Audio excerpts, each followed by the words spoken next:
সিরাজগঞ্জে উৎসবমুখর পরিবেশে অনুষ্ঠিত হল গণিত প্রতিযোগিতা। সিরাজগঞ্জ জেলা প্রতিনিধি শাহ আলমের প্রতিবেদনে।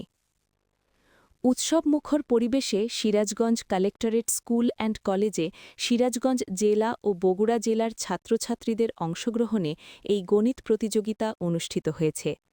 প্রাথমিক পর্যায় এবং মাধ্যমিক স্কুলের ছাত্রছাত্রীদের মাঝে এই প্রতিযোগিতা অনুষ্ঠিত হয়েছে। এই অনুষ্ঠানকে কেন্দ্র করে সকাল থেকে Sirajganj collectorate school and college চত্বর এলাকা ছাত্রছাত্রী এবং অভিভাবক মণ্ডলী ও উৎসুক জনতার পদচারণায় মুখরিত ছিল। পরীক্ষার আগে উপস্থিত সকল ছাত্রছাত্রীদের লাইনবদ্ধ দাঁড় করানো হয় এবং উপস্থিত প্রধান অতিথি শাহাদাত হোসেন, অতিরিক্ত জেলা প্রশাসক, উন্নয়ন ও মানব সম্পদ ব্যবস্থাপনা মহোদয় জাতীয় পতাকার প্রতি সম্মান প্রদর্শনপূর্বক জাতীয় সঙ্গীতের মধ্য দিয়ে জাতীয় পতাকা উত্তোলন করেন এবং রংবেরঙের বেলুন উড়িয়ে অনুষ্ঠানের উদ্বোধন করেন। এরপর শ্রেণীকক্ষে শুরু হয় গণিত প্রতিযোগিতার পরীক্ষা।